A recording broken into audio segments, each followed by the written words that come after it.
It's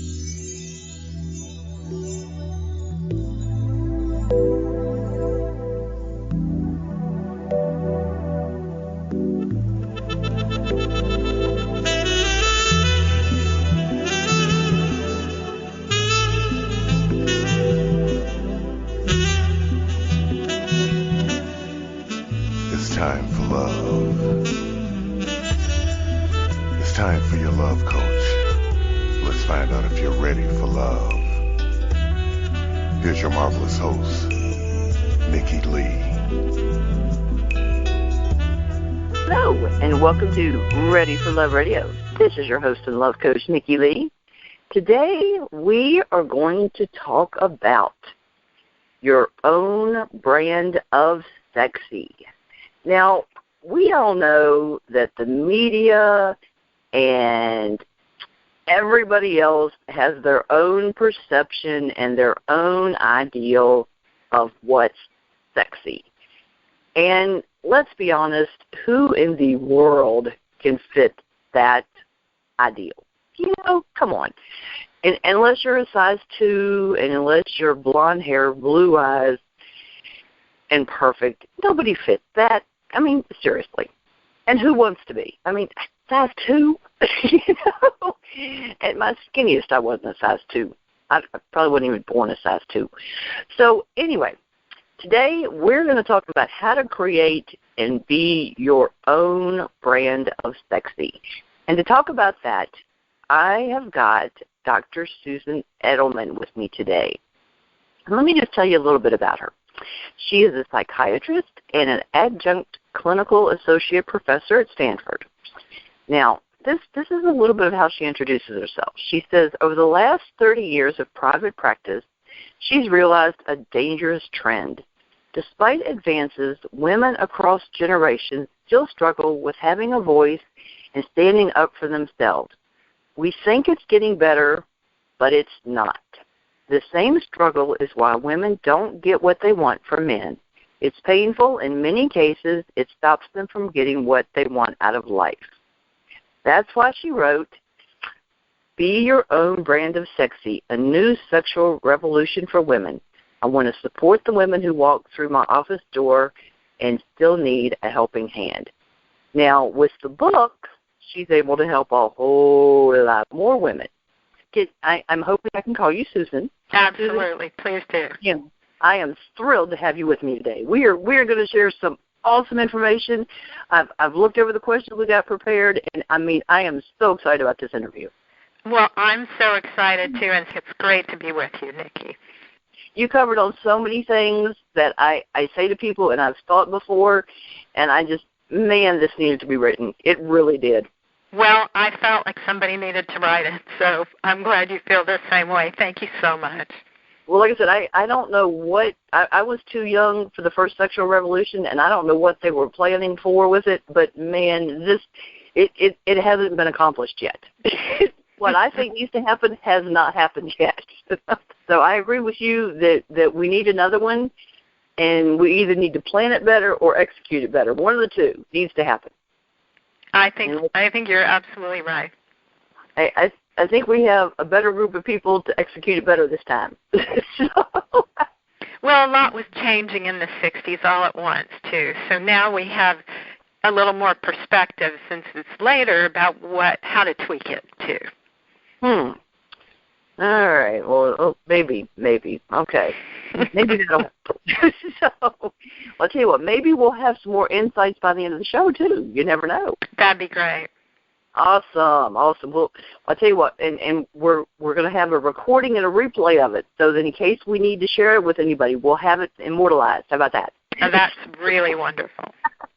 Hey, is there anything with your bio and to introduce yourself that you'd like to add for the listeners first before we dive into questions? Because like I said, I have the questions I want to talk to you about. No, I think you covered it. I really wanted to write a book that would help the women who never show up in my office because some of these problems are so common with women across generations. It's a big concern. Definitely. Hey, and to the men listening, we're going to talk about you guys too, because I think there's a lot of these things that face women just because the society and the media and all that hammer women so hard. But we are going to talk about the guys because you all deal with some of this also. So don't think we're going to leave you guys out of the conversation. We talked about that beforehand and agreed we're going to include y'all too. Definitely. Men don't have it any better in this new age. They don't. Everybody's confused. It just, I think the more things change for women, the more it impacts men too. So don't think we don't understand that. We do realize that it's an issue for everybody.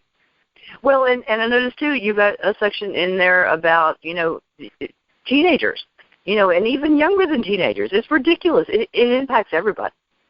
So it's great that we're talking about it because the more people who are aware of the problem, the more they can make decisions in a more conscious way instead of just doing what they think they should do. Where do I want to start? My goodness. Tell you what, let's start with the 5 guidelines to being your own brand of sexy. What are the guidelines? That's great. So let me just give you an overview before I get into the guidelines because not everybody understands what it means. So okay. I see being your own brand of sexy as like figuring out what you want, what works for you as an individual, and what strategies will help you achieve your relationship goals, whatever they may be. So it's like, it gets you what you want because it's like having a GPS when you're lost in a strange new city. It helps you stay on course, so you can find your way. And so here are those guidelines. The first one is you always have a choice. Because a lot of people feel like, well, they've got to do what their best friend or their mother or their boyfriend says, and they don't think, well, I don't have to do what this person wants. I can figure it out for myself. The second one is media and peer pressure solutions might not be right for you. So this is about really trying to figure out what are the messages we get from society that says, you should be a certain way that may be limiting our options and the way we see ourselves. And the third thing is slow can be sexy. I think in a sexualized society, a lot of times we think, well, what we see on television or what we hear other people are doing or what we see in the movies is the norm. And it may not work out very well to jump into bed with somebody before you know them. In fact, it frequently is a big problem, but it also kind of blows up relationships more quickly. So taking it slow can actually be sexier sometimes. And then number 4 is your voice matters. So that's encouraging women and men to stand up for what they want in ways that are most likely to be effective.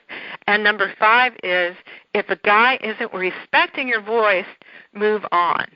So a lot of times, especially women, but men too, are hoping, maybe if I explain it better, they'll do what I want. And usually, that's not the problem. So sometimes you just have to move on and cut your losses if a person isn't really getting what you need.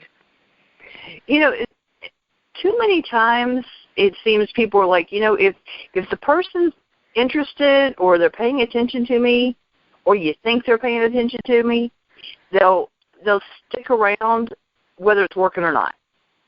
And we were just kind of talking about this yesterday, and it's like it doesn't matter if it's working. It doesn't matter if they're happy. It doesn't matter if anything's going right. They'll just stick around because it's kind of comfortable. I don't want to start over, so I'm just going to stay in it even though I'm not happy. I don't really love the person, but I'm just going to stay here anyway. It's hard to let go. It might be hard to be alone. There's all these excuses. I don't want to be alone. I don't want to have maybe I don't deserve any better. This is the familiar. I've got someone that's better than no one. There's all these things we tell ourselves. Or family members do you've got somebody, you're probably not going to find any better, just stay there. There's all these reasons people give themselves to just stay in a situation that's not healthy or not good or whatever. And I don't know, there just seems like there's just way too much of that kind of thing going on with people. There is. Right. I think a lot of women make excuses for men, too. They make excuses for men, and maybe they feel like they can't stand up for what they want.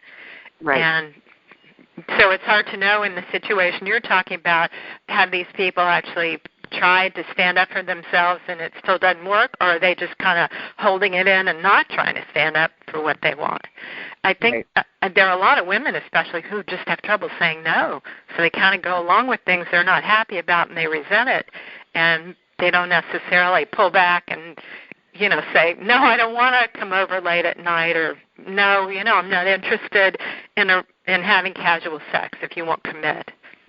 Well, and there's a way to say certain things like that. It's the way you approach certain things. But I love the point, and I haven't finished the entire book, but I'm loving the part I've read so far, and I like the part about is the person listening to your voice? You know, are they hearing what you're saying to them?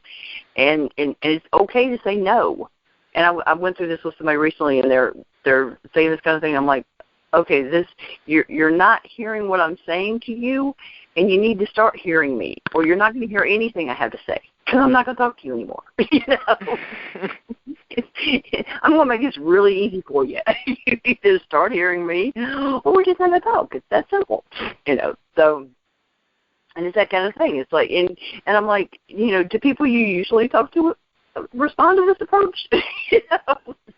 So, I don't know. It's just it's amazing what people just think is okay in the dating world. It really is. But, well, that's true. People are all struggling to figure themselves out and what works for them. So you can be going out with somebody who's at a very different place than you are. That's it. Yeah. So let's get a little bit more into this. Finding your own brand of sexy.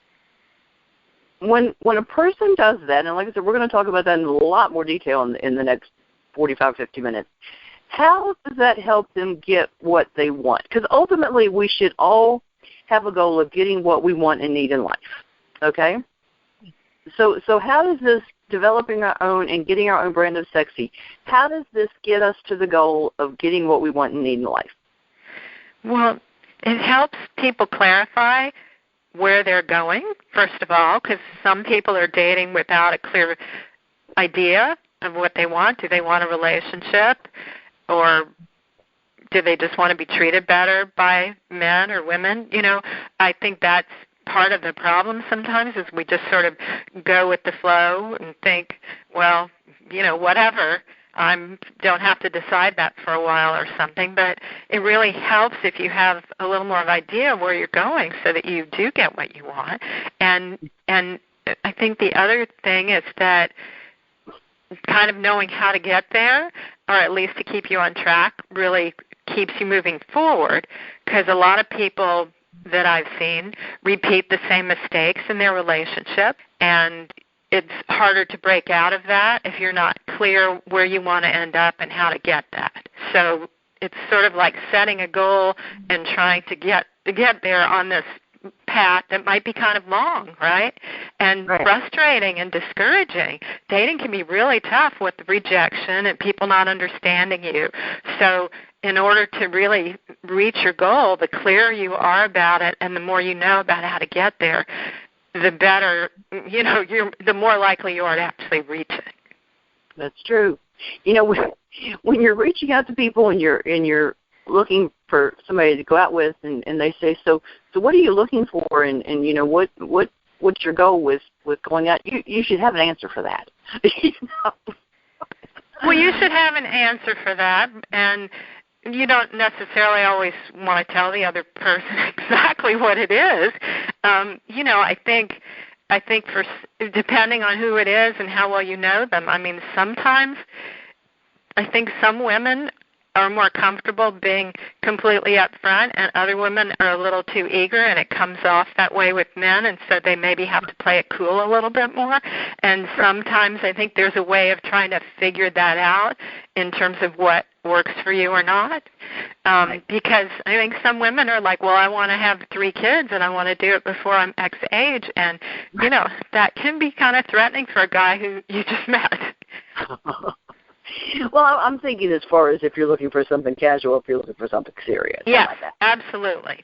I think that is, if you're not looking for anything casual, it's good to be clear with that. Yeah. Because, I mean, if you're looking for something casual or you're looking for something serious, then you're definitely looking for someone or something different. So, and that up front would make a difference to the person. So. Definitely. Yeah. All right, so what are 3 common mistakes that women make that allow men to treat them badly? I think that's a very important question and very important for people to be aware of. Well, we touched on this a little bit. I think one thing that women do is they make excuses for men. So whether it's, he's busy, but he's got a really stressful job, and I don't get to see him as much as I like, but I know he's really busy, or whether he's late all the time for dates, that he got stuck in traffic, to the whole thing about he won't commit, but he had such a bad breakup.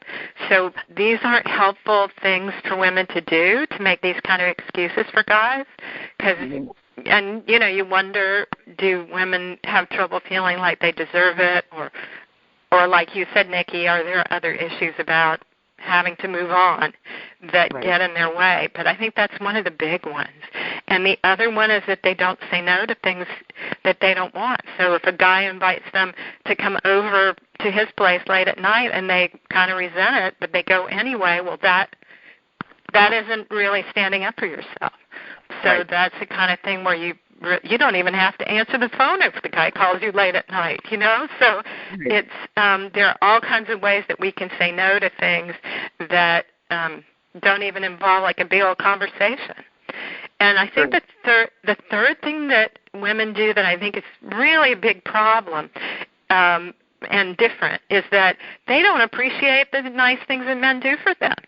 And I've talked to a lot of women who they're uncomfortable if guys do nice things for them. They feel like, well, if a guy helps them with something, does that mean they're not independent or self-sufficient, like it's a threat?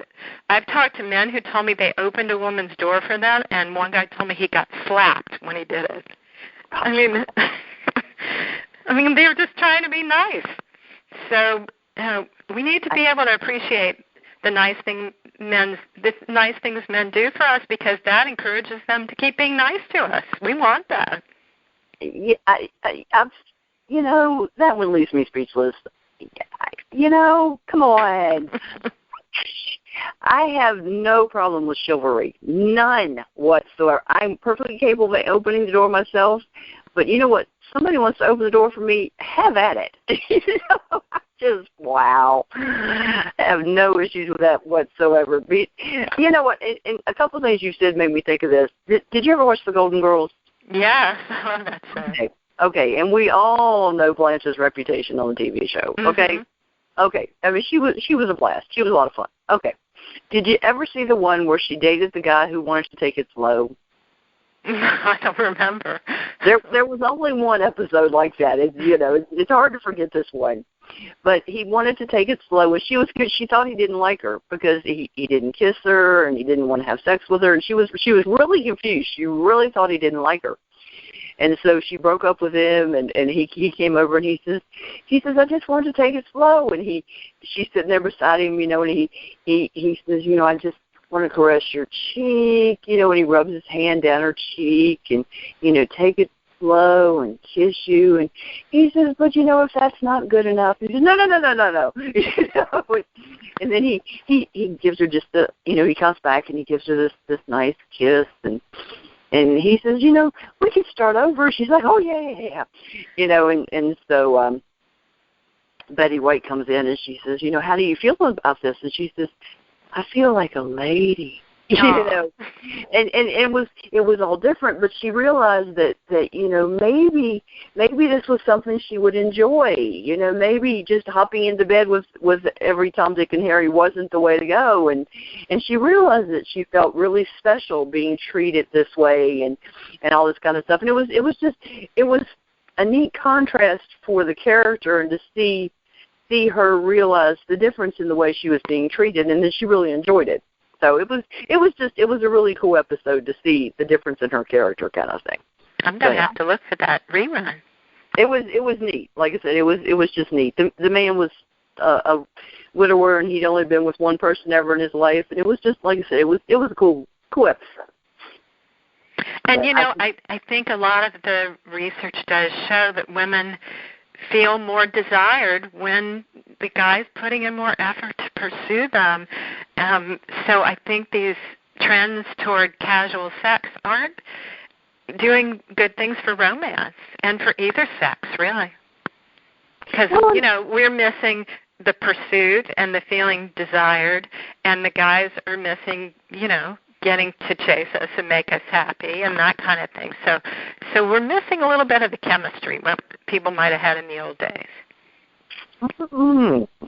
Interesting. But, well, there's just something so awesome about any kind of intimacy and sex with a person that you have a connection with.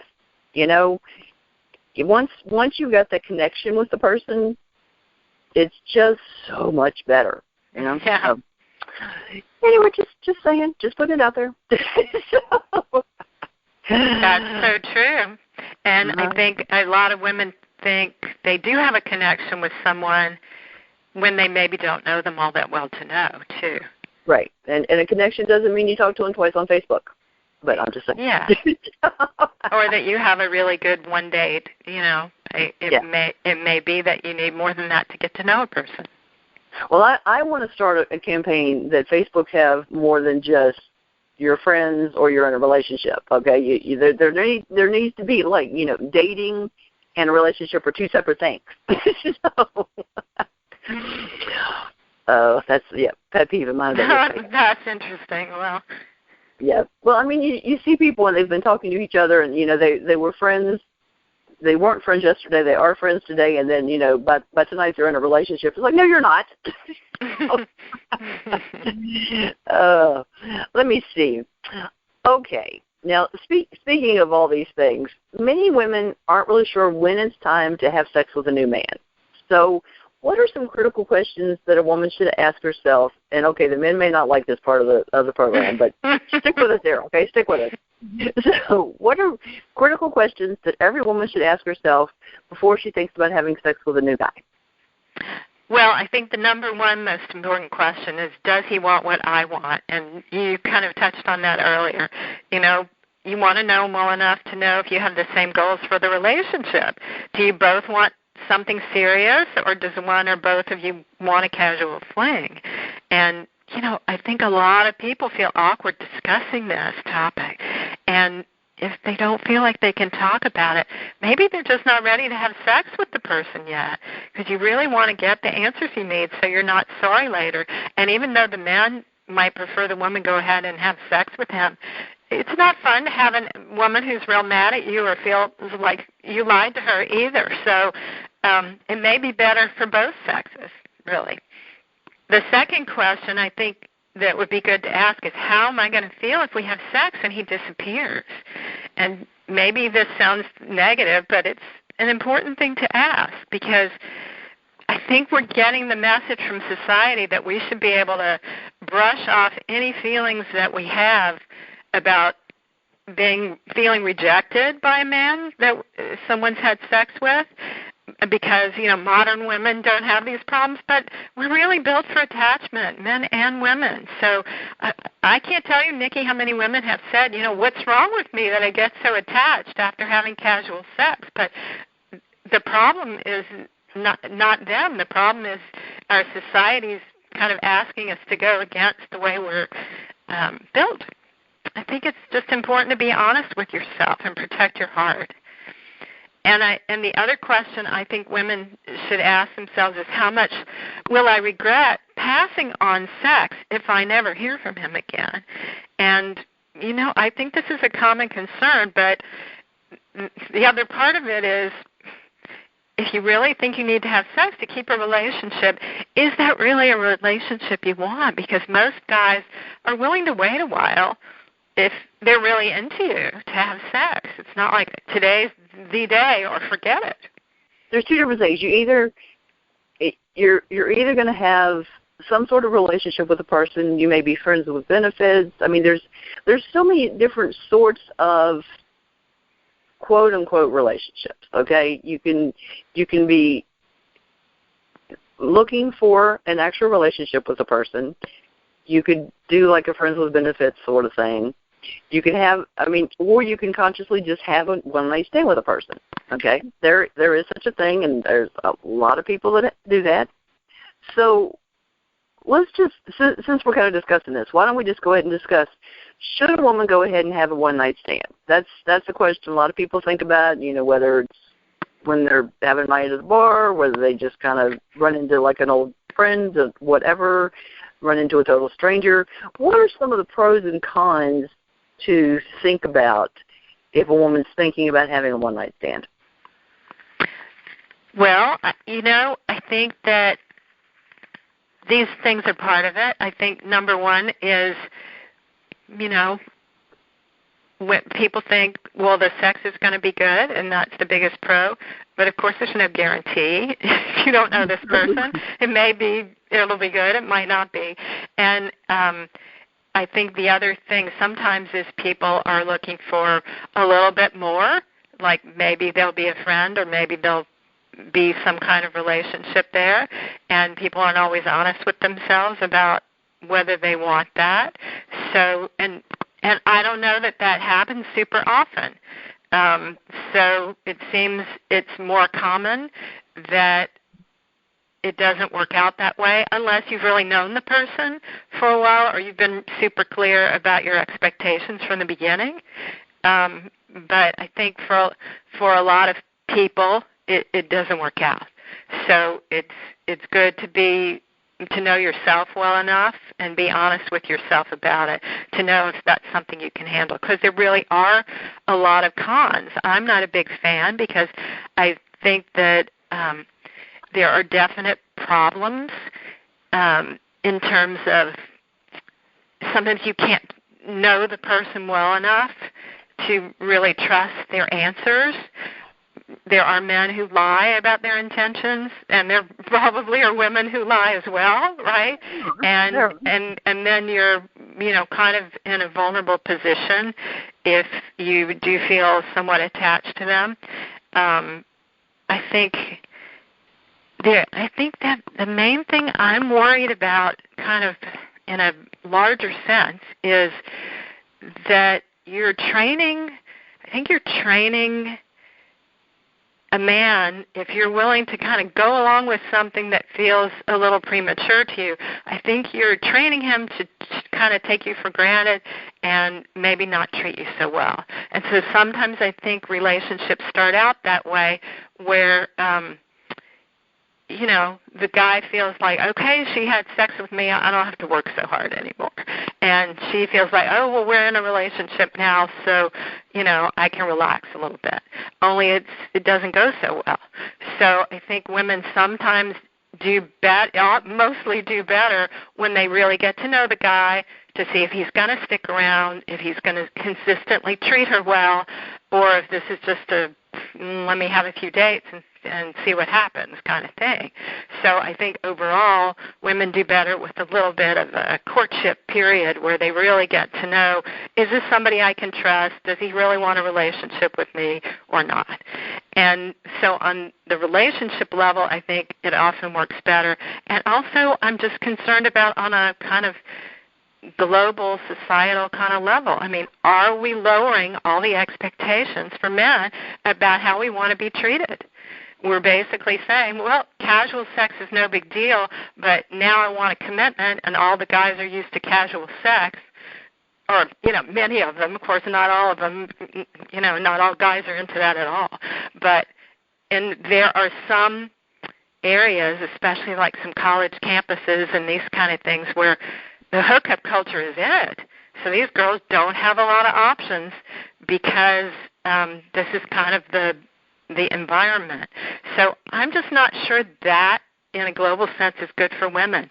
There was an article in Vanity Fair last year about the use of dating apps like Tinder, and they were talking about what was going on in New York with all these men, having like notches on their belt and feeling like they didn't have to do much to get sex with women, and how the women were really upset they couldn't find a man. I don't think that's good for women, so I'm worried about it. There are some women that are interested in casual sex, not super casual. So what if they're not looking for a serious relationship at the time? Well, I think the question isn't what if they're not looking for a serious relationship, but the question is more what are they looking for? Because to do it as a default, like, well, I don't have any relationship goals at all. Is that what they're saying? Are they saying, I don't care about treated badly my men, or I feel like these men are treating me well when I hook up with them? I mean, this is the problem that I'm not clear about. Because I think being your own brand of sexy is figuring out what is it that you do want. Because there are plenty of women out there hooking up who don't feel good about it, and they aren't even clear. There was one on the internet I was reading. I'm chatting with this woman about it, and she's saying like, well, I like sex, so I get treated differently by men because I like sex. But I don't think that's really the problem. I think the problem is more, do you get to know the guy well enough to know how you're going to be treated?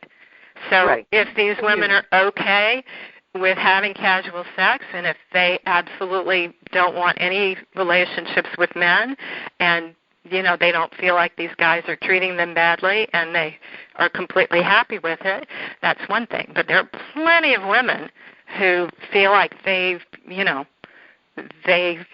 don't see the option of waiting a long time to get to know the person, and so they're kind of feeling rejected and hurt and angry about the situation. So I think part of it is really being clear about where you are. Okay. Yeah, because there is definitely a difference between being treated badly and being treated respectful. Okay, yeah, I completely agree with that. Yeah, so you clarified what I was trying to say. Okay, that works well together. Okay. How do women get sucked in by, I love the way you worded this, how do women get sucked in by toxic men like narcissists and players, and how can you tell a guy is trouble before getting your heart broken? That's such a colorful question you've got. Well, women do get sucked in because these guys can be really charming and attractive as well. And often there is a lot of sexual chemistry that's going on because a lot of these men, are really interested in sex. So it can have a very charged atmosphere, and unless women are really kind of aware of the warning signals and not making excuses for them, they can get sucked in pretty easily. So it's really important to be trying to listen to your instincts. Like if a guy is, spending all his time talking about himself and not asking her questions, that's a bit of a red flag, right? And and also, if you have a date with a player, he may be flirting with the waitress at dinner. So you don't want to overlook something like that. And some of these narcissistic men feel really entitled, like, they don't mind torturing the staff at the restaurant so that they can get a better table with a window, and even when they're really busy. So it's just good to be thinking about what are the things that make you feel uncomfortable about your date, and don't let just the sexual chemistry override and blind you to the other things. But I think that this is the other reason why having a casual sex society can be a problem, right, is that the longer you take to have sex with these men, the more, you make them wait, the more likely they are to kind of disappear because that's not what they're looking for, right? They're not really into you. They're in a hurry for sex, or they want a new conquest. So when you really get to know them, then you usually prevent yourself from having it blow up in your face. I like to call it a microwave romance, one that progresses at lightning speed but explodes in your face. I was going to ask you next what a microwave romance was. Sorry, I got ahead of myself. I was like, microwave romance. It must be fast. Fast and hot. Yeah. Yeah. Interesting.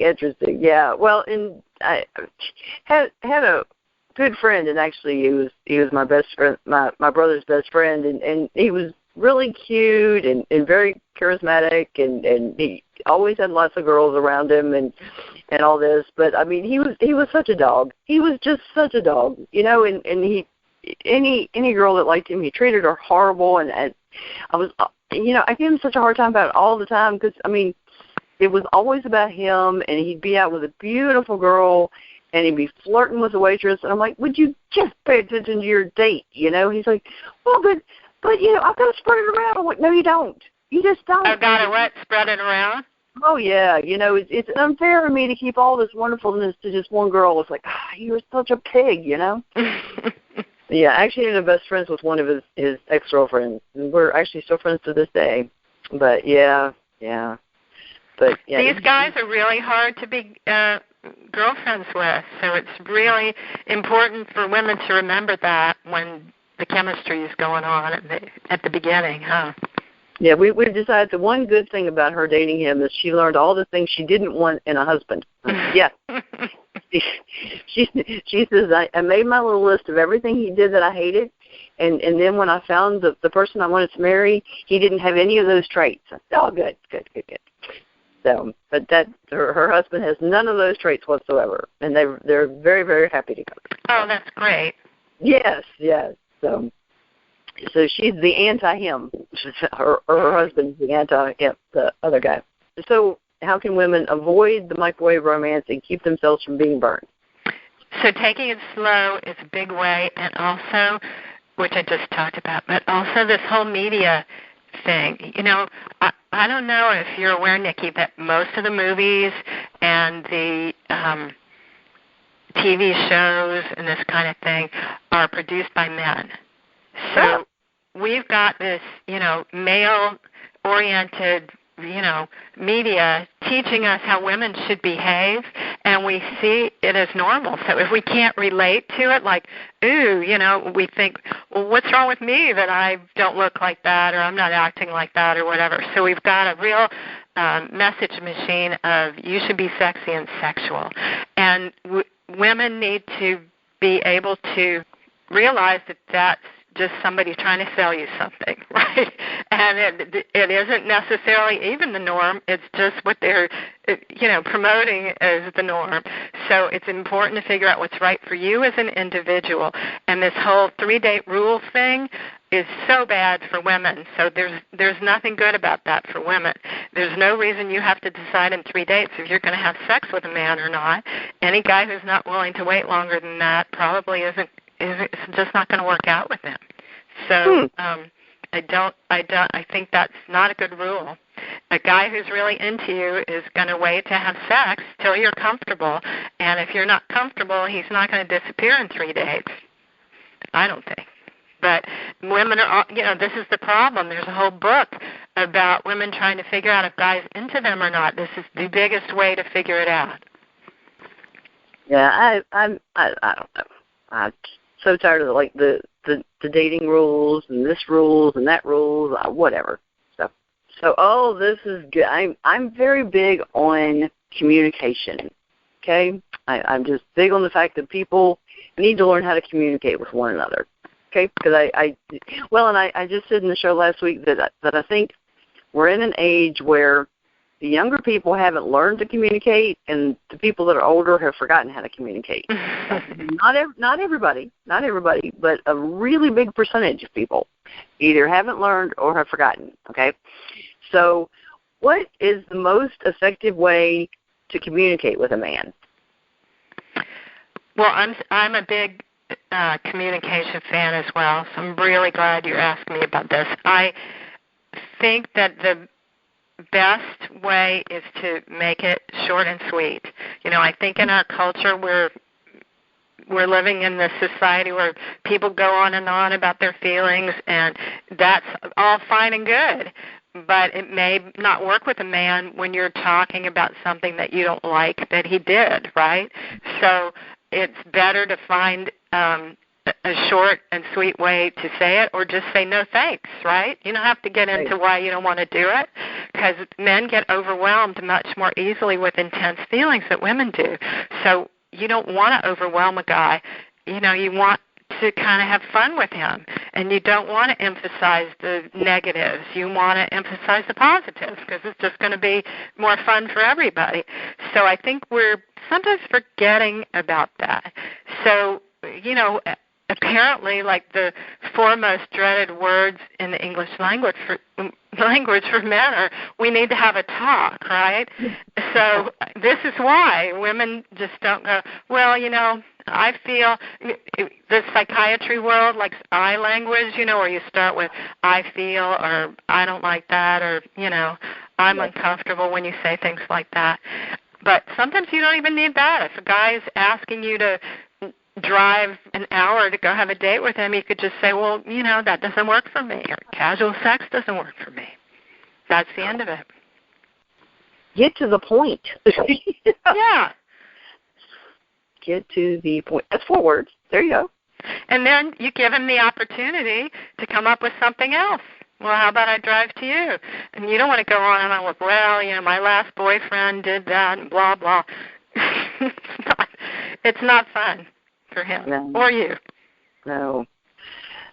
Well, that's like I was working with a client and his wife the other day, and I said, okay, what I want you to do is I want you to journal, and I don't care what happened from yesterday back to the day you were born. I don't care, okay?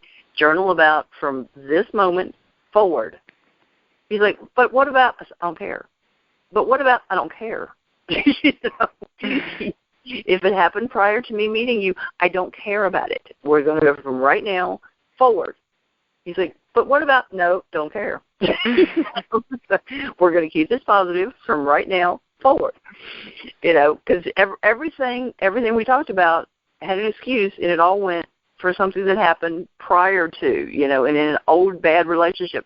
So, no, we're going to go from right now forward. But yeah, it's interesting. So, and you know, you mentioned that sometimes having a talk can just backfire for people. Sometimes that's just not the way to go.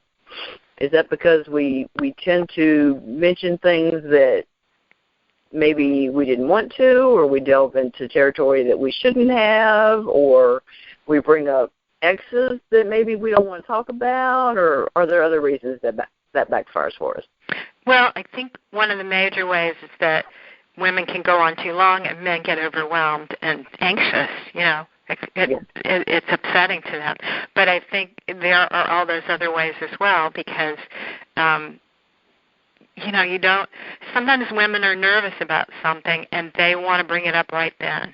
And what I'm hearing a lot of is women who they might start grilling the men on their first date about what are their intentions and what happened to their last relationship, and a lot of that. And I think women feel a little more empowered if they know, and they kind of want to know where they stand right from the beginning. And I understand, you know, you want to know where you stand, but it really makes these men feel uncomfortable. So I think if you're just on like a first date, you want to get a second date. You want to have some rapport with somebody. It's not the most important thing to find out what happened with his last relationship. You want to find out if you had fun together and if he even wants to go out with you again. So in my mind, that worries me about communicating when you're worried about something. A lot of women just have trouble being fun and relaxing. And you know, there's this expert on marriage, Dr. John Gottman, and he says that marriages do better when there are like 5 positive things going on in the relationship for every one negative. And these couples that head for divorce have way more negative. So you don't want to start it out having it be negative. The guy wants to be with somebody who he can relax and have fun with, not that he's got to feel like he's being interrogated. Yes, definitely. Yes, that would not be the way to start things. So you got a section in the book under media and peer pressure and all this. I love the peer pressure section because it's unreal all the directions peer pressure comes from. but you got a section called Men Are Struggling Too. You want to tell us a little bit about that? It's not a big section, but it's an important section. Yes, I think that unfortunately things have changed for men too, but men are still under tons of pressure to be manly and now sensitive at the same time. What is that, right? They wonder what is expected of them as well and wonder what being masculine means. Should they insist on picking up the check even though she makes more money? Can they make a move without being accused of harassment? And if they say no to sex, will rumors fly that they're gay? They don't know what women want, and sometimes they're just trying to please us. So, a guy who offers to split the check, sometimes the woman won't like that, and she'll be like, well, she might offer to pay to test him to see where he stands, and he may just go along with it because he thinks that's what she wants to do. They can't figure out what we want anymore because we're so confused about it. So every woman they go out with might be different. Right. Wow. I hadn't thought about some of the things you mentioned there, and I feel like if I go out with somebody, I should say, okay, if I offer to do something, I'm not testing you. I'm being sincere. Wow. I don't know, man. It's ridiculous. It's absolutely ridiculous. It's hard. It's hard on all of us, really, that the rules have been thrown out. I mean, it's good in a way not to be completely like you have no say in how you act with people, but it also does create a lot of problems for people to figure out where you stand in all kinds of little situations. I've been floored by the comments I get from people over the years, from guys, and they're and especially when they're like, okay, I've never been treated. I've never had a woman actually ask my opinion and what I think or what I want to do, and I mean I went out with a guy and I had his daughter come up to me and say, my mother never treated my dad respectfully. That floored me, and I don't know. I'm just sad. The things that I've had people tell me over the years, like I said, between guys I dated and their kids and this kind of stuff, it's sad. I mean, it's no wonder I ended up wanting to do coaching stuff with people, because it's just sad. It's just the things I personally have encountered and seen with people that I know and people I've gone out with. It's ridiculous. Absolutely ridiculous. But okay, now this is a loaded one, and we obviously could have done hours on this one question, but I'm going to ask you anyway. So, why are so many women unhappy with their appearance, and what can we do about it? Well, I love this question because when I started, even after I wrote the book and the book came out, I started researching the percent of women who are unhappy with their appearance, because I have a ton of stuff in the book, of course, about how much we spend on cosmetics and plastic surgery and all that. But that floored me. but apparently the percent of women who are unhappy with their appearance is 56%. That is huge. And we know eating disorder rates are going up and plastic surgery rates, and 10-year-old girls are going on diets and all this kind of stuff. So it's not getting better. It's really a big, big problem. Apparently the current ideal body type is the most unattainable forever.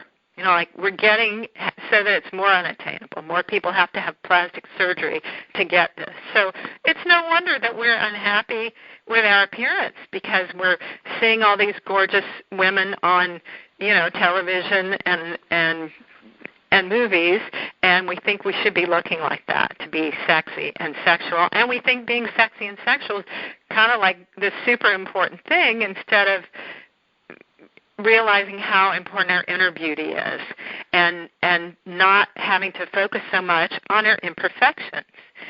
So I think part of the problem too is that women are doing this not even for men.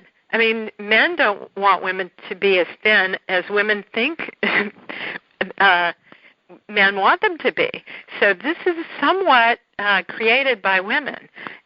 And I don't know if you've gotten to the part of my book where I'm talking about Christina Hendricks, that gorgeous woman on Mad Men, the redhead, the voluptuous, gorgeous woman. And, you know, people are calling her fat because she wasn't a size 0 or 2 like the rest of the women in Hollywood. And, of course, who is pressuring her to adapt to these unrealistic standards? It's women. Men don't seem to have a problem with her. So I think women need to start supporting each other and doing what's right for each of us as individuals instead of exerting pressure to conform. And this is, I think, where we need to bring back some kind of sisterhood.